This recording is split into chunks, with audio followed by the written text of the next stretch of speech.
let's get right into our next battle. Our battle number 2, the first team leader of battle number 2, being the Shaded Sunsets, formerly known as the Fire Chickens, went with a completely different aesthetic for this team this time around. The Shaded Sunsets is led by Phoenix, playing for the American Foundation for Suicide Prevention. Um, Looking at this team, I'm looking at a lot of interesting picks that could work really, really well. I am kind of scared of a lot of these picks. Like the OU picks, the Slow King and the Komodo picks, are really impressive to me. When you get the chance, how do you do that to Showdown? Oh, yeah, no, it's like an extension for browsers. So there's an extension that you follow a link for, then you follow another link, and you do this weird thing and thing and thing. And I'll send you a link to the video. I'll post a link somewhere in the Discord channel if anyone wants to uh, have a cool background like mine. But anyway, so the Slow King and Komodo as the OU picks, both slow Pokemon, but also very much has really just potential to do a lot of damage. At least with the Komodo being slower, but also packing such a big punch. Of course, it has the 4 times weakness to fairy types, but it's still a fantastic Pokemon. We see the UU picks being Orthworm and Quacklevel, 2 Gen 9 Pokemon that I know very little about. All I know is that Orthworm gets healing from ground type moves. That's all. Don't understand about the part about the thing. It was after the thing. I'll post a link to the YouTube video that I found it on. I don't know. I don't know how to explain things. I can just say video will be posted somewhere. We see the RU picks of this team being the Brute Bonnet, Arcanine, and the Caparaja. Again, another Gen 9 Paradoxmon that I know nothing about, but it looks like a Mungus. It looks pretty sus to me, I don't know. Arcanine being pretty high up there, one of my favorite Pokemons, a really good fire type, really fast, and can be run bulky as well. We see the NU picks of Minior, Dunsparce, and Farigiraf. 2 more Gen 9 Pokemon, again, that I know nothing about. But the Minior pick being a really good Shell Smasher, I do know that much. Dunsparce and Farigiraf, all I can say is Palindrome? Farigiraf? That's the right thing for it, right? Palindrome? It's not a... Anyway, the PU picks of this team being the Charizard, the Dachshund, the Trevenant, and the Stantler. So excited for Gen 15. Dunsparce. Yes. This team, again, it's really hard for me to properly judge the potential of this team because I don't know the Gen 9 Pokemon too much. Yeah, I have like 700 hours on Gen 9 already. I don't think it's 700 hours. I think it's like... Anyway, I have a lot of hours on Gen 9 already, but I haven't done any competitive battles with these Gen 9 Pokemon yet. So it's really hard for me to tell the potential of this team. Besides Komodo, Strong Dragon. Charizard should be Dragon, but it isn't. But the opponent of the Shaded Sunsets for this week is the dabbing Dratini, led by Nightmare Enterprises, who will send their bio later, which I don't think will happen. Haha. They are playing for Habitat for Humanity. Dab on them. Yeah, the dabbing Dratini is about to dab on the opponents. The OU picks, again, 2 Pokemon that I know nothing about. Iron Moth and Iron Valiant. All I know is that strong as heck. Strong as heck Moth, strong as heck just swordsman, I don't know. But oh yeah, no, that's the bio. I was just trying to make a bad joke. The UU picks of this team being Skarmory and Gastrodon, 2 really good setup mons that can just strong. The RU picks of Chandelure, Ditto, and Sharpedo. Chandelure was actually my first RU pick that got sniped from me. Haha. Oh my goodness, Gelato.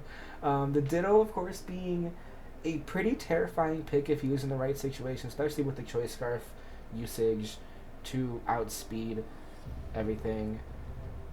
And the Sharpedo with the potential of speed boost. The NU picks being Xatu, Ninjask, and Rotom.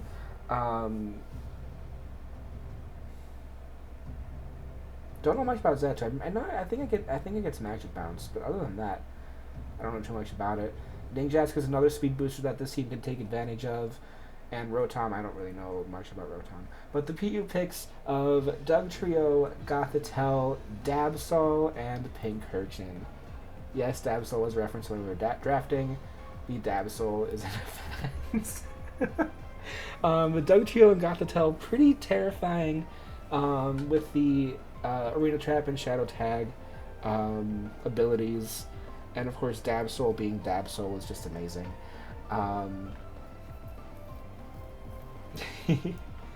The potential for this team is actually really strong. Seeing the really strong attackers in Iron Moth, Iron Valiant, Chandelure, Sharpedo, plus the bulkier setup mons like Skarmory and Gastrodon, these picks can really work together really well with the setups, with the swap outs, with the pivots, and I'm terrified to see what happens. Let's see the starting lineups of these two teams. We see from the Shaded Sunsets, the two OU Mons, Slow King, I almost said Slowbro, that's not Slowbro. Slow King and Komodo hidden behind the sus Brute Bonnet, that's not Amoonguss. We see the Dachshund, the Trevenant, and the Stantler. Stantler's weird. I don't know. That's just my opinion. Stantler's weird. Pretty overall bulky team from this, I'm seeing. Slow King, he is no slow commoner, not a slow peasant. I love it.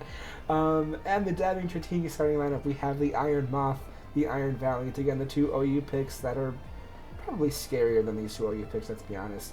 We see the Ditto, the Pincurchin, the Skarmory, and the Gothitelle.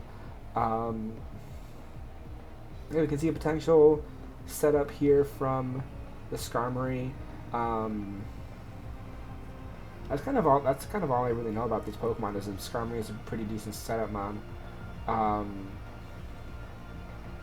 Yeah, let's get into things.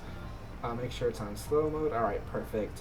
The first Pokemon from each team, the Shaded Sunsets, leading with the Slow King, the Slow Peasant, and Skarmory being led for the Dabbing Dratinis. The Stealth Rock being led right away with the Skarmory, and the Slow King going for the Reflect to get the boost immediately. Pincurchin then swaps out right away to set up the Electric Surge, with the Light Screen then being set up from the Boy. Then the Spikes get set up from the Pincurchin, and the Teleport from this Slow King right into the Stantler, who gets hurt by the Spikes and the Stealth Rock, with the Side Shield Bash then going in and hitting the Pincurchin. Pincurchin then going for a Memento, knocking itself out to lower Stantler's attack and special attack. The Iron Valiant then comes out to get his speed boosted by the Quark Drive ability. Close combat doing half the damage, lowering its own defenses, but not quite knocking out the Stantler, who's pretty bulky right now. Side Shield Bash then coming in, set up another defense boost, doing some chip damage, with the Iron Valiant able to finish off the Nuclear Deer thing. Of course, getting itself to half defense and special defense. The Trevenant then swaps in, takes Spikes and Stealth Rock damage immediately. The Iron Valiant then going for a Shadow Ball, not quite knocking it out, taking some life or damage, with the Trevenant going for the Poltergeist, and taking down the Iron Valiant. Then the Iron Moth swaps in, floating on his air balloon, and of course the special attack gets boosted. The Fiery Dance taking an extra special attack boost to this Pokemon and taking down the Trevenant. The Reflect then falling.